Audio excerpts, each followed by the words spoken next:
When we were filming, we used quite traditional conventions. We used the traditional lip syncing. When we were making the music video, we were thinking about Goodwin's theory and about using close-ups. So we, at one point, we have in the standoff we have Nathan's eyes and mouth, and Mr. Jones's eyes and mouth, and they're close-ups of the like extreme close-ups of each character. So That's also like a Western kind of style as well, because we wanted it to kind of be where they are in standoff and they're using their eyes to sort of. So it's conventional to have them kind of shots in the music video. We also tracked Jones as he was shooting to parody action films. So there's a shot of the two old men, and they're both using the Nerf, and we shot it in a way where it could parody an action film. Maybe westerns. Yeah. Well, films that we've It's actually kind of parodied, the good, the bad, and the ugly. Yeah. And like with the Matrix, stuff like that. We also use long shots to establish the surroundings. So we've got, when they are doing the shootout, you can see the background of the school, which applies the character of the geeks, because that's their surroundings. The use of editing was heavily influenced by a lot of things we watched, like music videos we watched. There was a music video called Puddles of Mud Blurry, which used a lot of flashbacks, which kind of relates to ours in the fact that it jumps to a different scenario that's happening with the different teacher, with the different person. Instead, we use it as an alternate situation that's going on in the same time to show how, like, this scenario, this problem is happening, like, all over the world, or like all in the country, and that different people are experiencing this problem. I used a lot of picture-in-picture in mine, which isn't really a convention for music videos, as music videos tend to just be fast-paced rather than having images, moving images over moving images, which I use because it's quite a modern technique to use in music videos. I use quite conventional editing because of when we had the indie kid playing the guitar and match the speed of him playing with the tempo of the song. I also used black and white effects throughout, just to make the whole production sort of seem more professional. At the beginning of mine, I think I have 4 lots of 8, so I decided to match the 4 different social groups to the beat of the song, so you have them in the time of when the song's going. I also, just like Ronnie, I use picture-in-picture. I use mine to represent how all the social groups are on one side. So there's an image of myself and another guy who was playing a chav, and I had 4 picture-in-pictures coming up to show the different social groups who were on the same side. I think a lot of us also used slow motion when action was happening. That added a parody to the Matrix, because there was one of where Ryan was dodging the old man's stick, so we were parodying the Matrix there. That's when he smashed the guitar. Yeah. Oh yeah, and when he did that, yeah. We also, I think all of us used text for narrative. So, I mean, I had some of the lyrics come up on screen as text. It's to keep the audience interested. So, like, just to make sure it's not all just, oh, we're throwing video at you. We had some text, like you said, to break up the videos so that we aren't just relying on, like, little gimmicks that we do in videos, and instead we're using text. I use text at the start as well, like, to introduce the song and the title. I think it engages the audience as well. If the audience see the lyrics on screen, they're more likely to know them throughout the song. We also use a lot of zooms on some clips to emphasise part of the song. So there's one bit where I think you're sat on a bin and we zoom just so you get a nice close-up. So from a long shot to a close-up. When making the music video, we had to challenge some of the conventions and forms, because The Who were formed in 1964, and when they made My Generation, there was no music video like capabilities. They didn't make one. So what we did was we sort of modelled it to a new target audience of 16 to 21-year-olds. One of the ways we did this was to use a young cast, and we used 4 different 21st century sort of modern social groups, which were indie, goths, geeks, and chavs. And along the process, we sort of realised that the goths kind of weren't working. The goths wasn't working as well as we thought, so we changed that to preps. But after a while, we again thought that wasn't really suiting our target audience. It's more of an American kind of thing. So we in the end cut it to 3, just the goths, but just the geeks, sorry, indie and chavs. I'd say like, I know, rap and like more like hip hop music, you have like the youth of today being represented in like a negative light. Instead, we switched that around. So that instead we had the elderly person, which links with like our narrative, because throughout our narrative we had our elderly person who was the one causing the trouble for the social groups. We had each location representing the character archetype. So we had the geeks. The first shot we see of the geeks is where they're in the classroom with the textbooks. So it's quite conventional. And the game console, yeah, we've got a Game Boy in there. We did the indie kids where they were represented in like a rundown environment. So we had them. The first shot when we first filmed them was down. It was like an alleyway, but it was covered in grass and it had some nice trees growing over it. So it was nice. It was a nice shot when we used the blue guitar when they both stood together. And we then changed this later on to the park, which we thought was quite wow because all of the social groups could be represented through a park. It's neutral. Yeah, it's quite neutral. We also had the chavs. They were shown on the garages. So behind them, they had graffiti. Yeah, and like a Carling wrapper in and stuff from beer. So it was all really, really conventional. Our narrative was really easy to follow because it was literally just in the lyrics. So we didn't have to make anything up, it was all linear. And like Ronnie said earlier on, was we just added another clip of another elderly man with another social group just to show that it's happening everywhere. So we added another clip to make the narrative a little bit broader. Also, we chose not to use any band shots because we felt that with our narrative, we didn't really feel like a performance shot was necessary because our narrative was mainly for a younger target audience. So it would have been nice to put one in, but we felt through the performance shots we did have like indie kids playing the guitar and stuff. So we thought that was just kind of all that was needed. How effective is the combination of your main product and ancillary texts? As we know, the ancillary texts and the music video are designed to coincide with each other and link in. So in the music video you can find lots of links between the two. So for instance, the brick wall, the brick wall that Nathan takes cover behind is very similar to the brick wall we use on the front cover of the front of the poster. Also in the poster, we chose to mimic the Evolution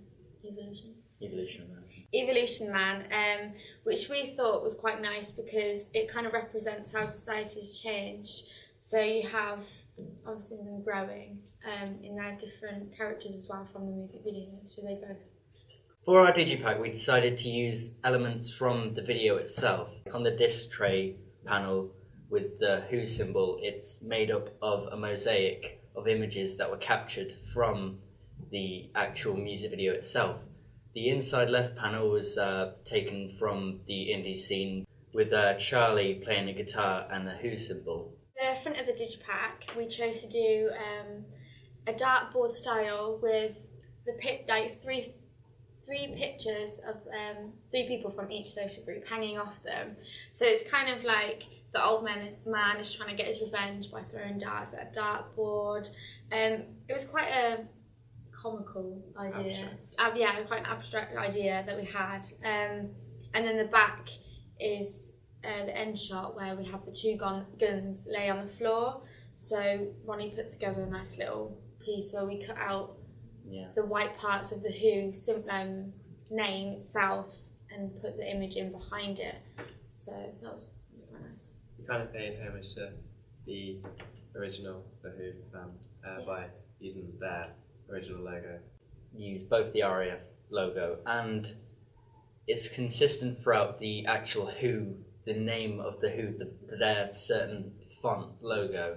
We changed it slightly on the back, I believe, instead it was kind of like a slightly Western kind of typing. That's just relating to like the whole, what goes on in the narrative with the guns, and the different elements of it, because we did throw in a lot of elements of different movies and stuff like that with our actual text, so we thought, why not do the same with the actual digipack and the poster, and have consistent images and text and stuff, but also change little things like the font and things like that. So there's always like a clear link to the band through the font and the logo. While we're constructing the poster, we used elements of the chavs with the graffiti style of the RAF logo behind the evolution picture. Also, when creating our digipack and our poster, we constructed them all ourselves. So we didn't just kind of take a photo and edit it, put some writing on it. We actually took different images and placed each one on top of each other. So we made them ourselves. It was all kind of original ideas. We wanted the poster and digipack to be as eye-catching as possible. Number 3, what have you learned from your audience feedback? We each handed out a questionnaire.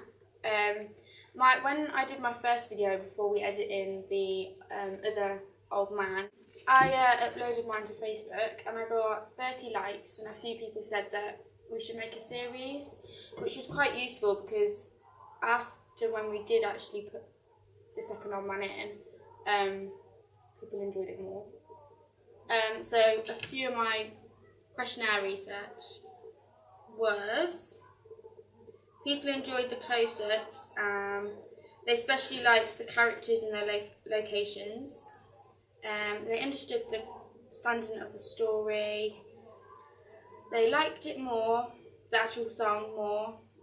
And some of them were familiar with the song, and some of them wasn't. Okay, after I posted my video onto Facebook for the second time, a guy called Loz, who did media technology at uni, gave me some really good feedback. He said that the use of the colouring when I used Mr. Jones for the lyric side, the lip syncing, he said that the colour was really good, it worked really well. However, he said that he named it the fisheye filter, was when we filmed Ryan on his own.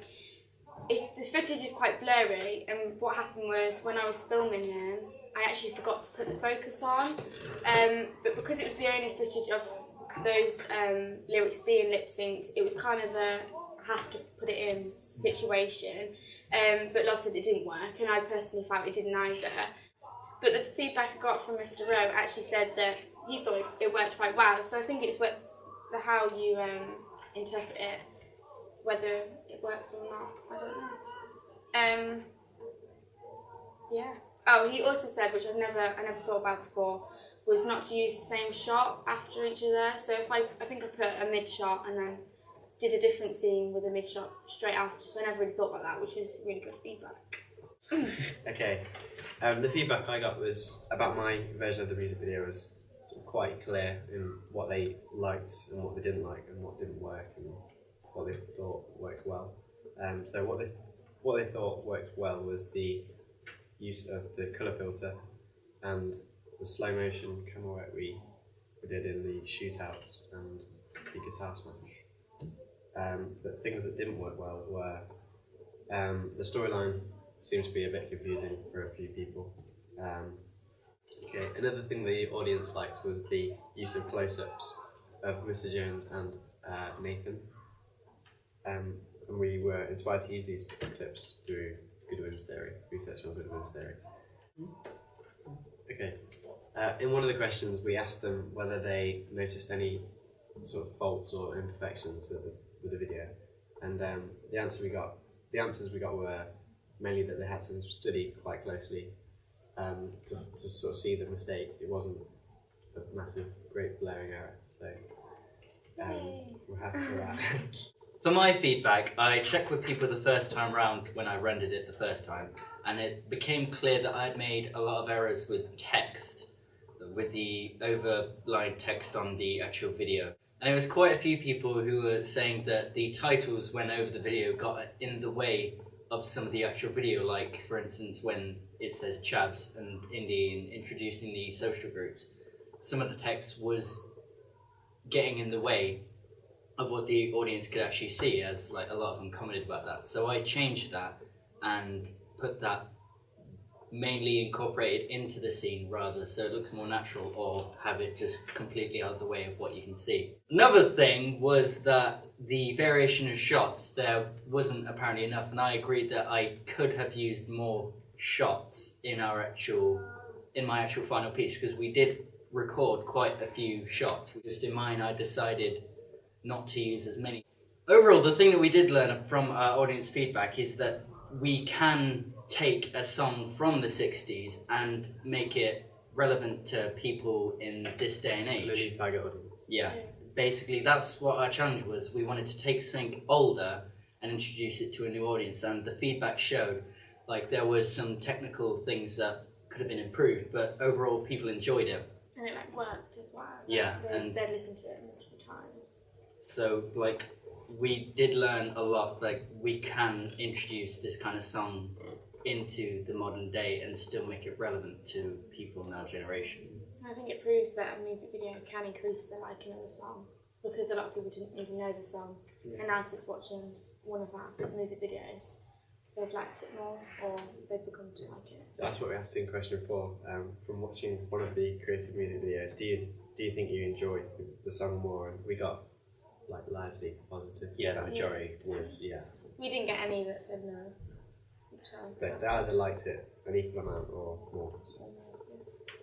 Something I learned from my version of the video was I put the whole video in black and white, and I got really mixed feedback about whether that was a good idea or not. So I like, on the one hand I had people saying it made it look more professional and sharper and like classy, whereas on the other side we had people saying that it didn't really match the new target audience, which was teenagers. I got told with mine as well, actually. That the way I chose to edit mine established the storyline a little bit better.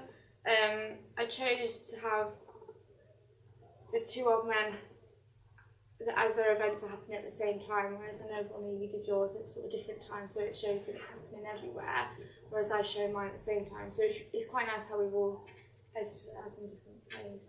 Come out with something really good. Yeah. Yeah, it's the way, well, you in particular, Sadie, you marketed it.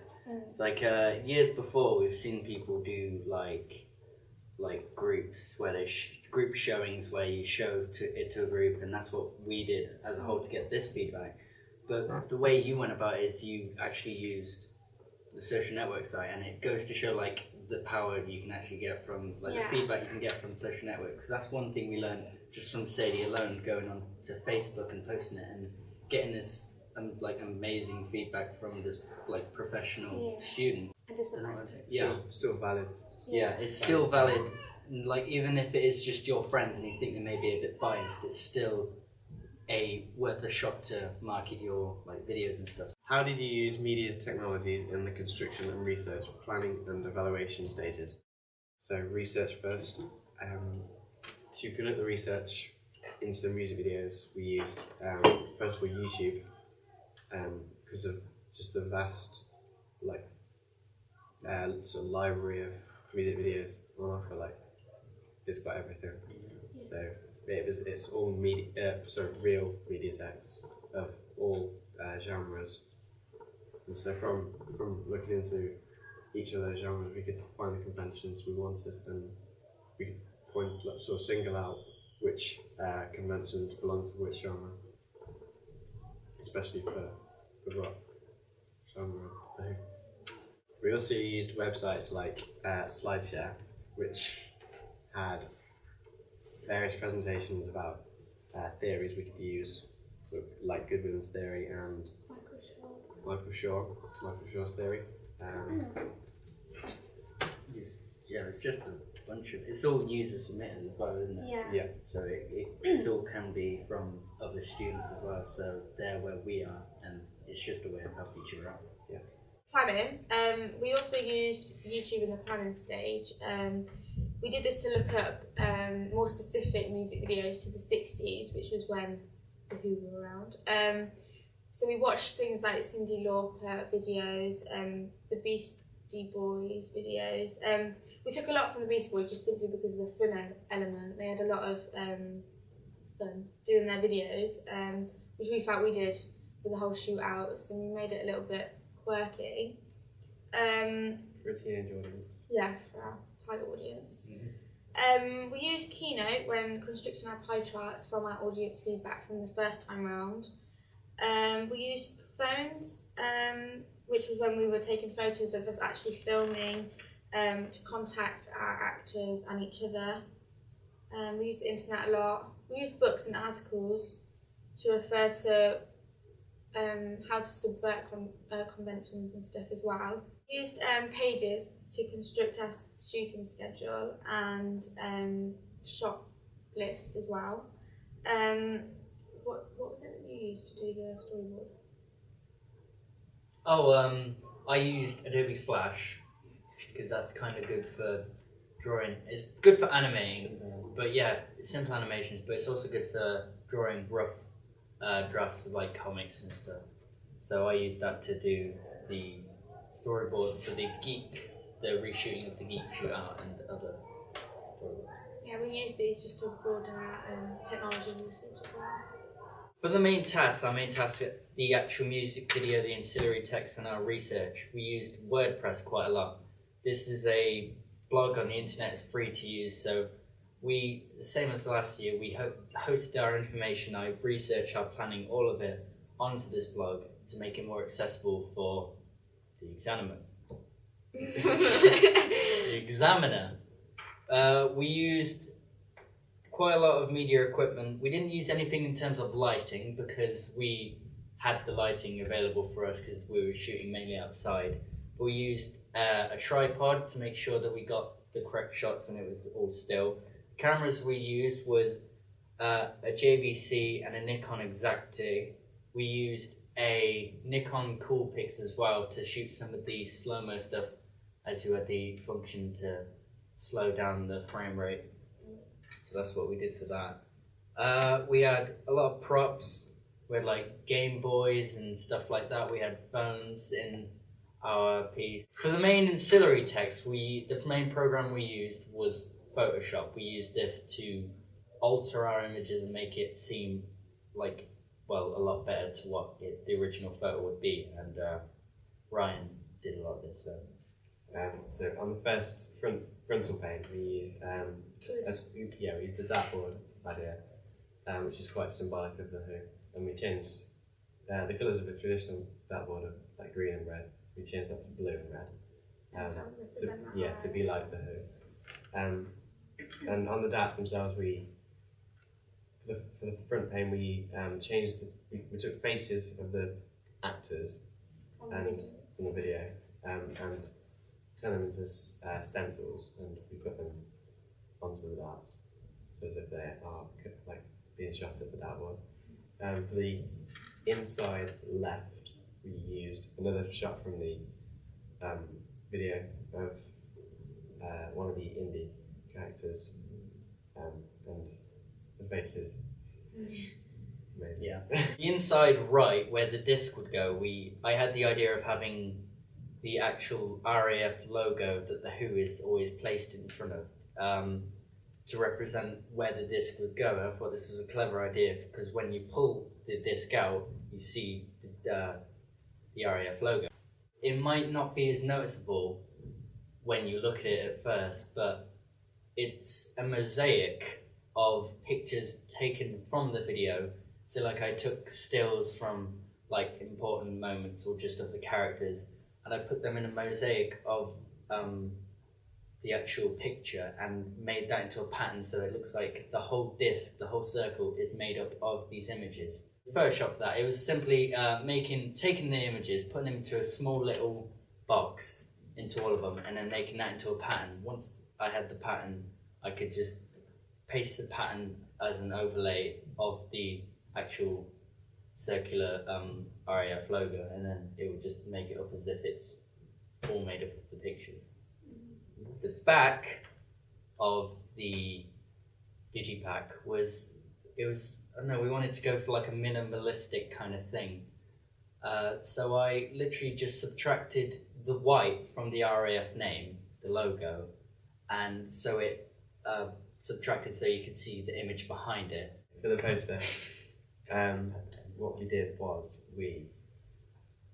let's start again. What did we do? We simply got a picture of a wall off Google Images, and we decided to get it off Google Images instead of just take a picture ourselves, was so we could construct it ourselves instead of just taking a photo of our actors and characters in front of a wall and then just projecting the RAF logo on. We decided to construct it ourselves, make it really original. For the poster, we used a picture we took ourselves in a separate photo shoot to the film, and we sort of cut these out with the lasso tool and pasted them on into this brick wall room, and so underneath we've got the out now message, and I think it's Facebook on the left, and then Twitter handle on the right, and My Generation right at the top as the album name. We got black font off the font. Yeah, we got the font off the font. The logo as well in the back, wasn't it? Yeah. We lowered the capacity. No, it's basically that was the one where I put it on a brick wall, wasn't it? Yeah. I literally just put the logo over it with My Generation at the top and below, I believe. Mm-hmm. Yeah. And then I just blended it, and that's literally just a layer tool. Yeah. You just blend it in so it starts to disintegrate the picture into the background. And this gave it like a more realistic image, as if it was actually spray painted on, rather than having like basically look like crystal. Yeah, instead of like a crystal clear image in the background. And then after that, we just played around with the contrast and the brightness and made it look presentable. For the editing process, we all did our music videos individually. We used the same footage, but we constructed it separately. Ronnie used a different software to us. I used Sony Vegas Pro 10, I believe the version was, and I've had this for a little while, and I've come to grasp with it, and I just prefer using something like that, as it's quite professional software and you can do quite a lot with it, because I thought I was a bit limited to what you could do on iMovie, but because I was going to try to do a different effect with like picture-in-picture and all this other fancy stuff that I wanted to add in, whereas YouTube rather just went like just down a more simple route, which kind of made it more easy for you in the long run.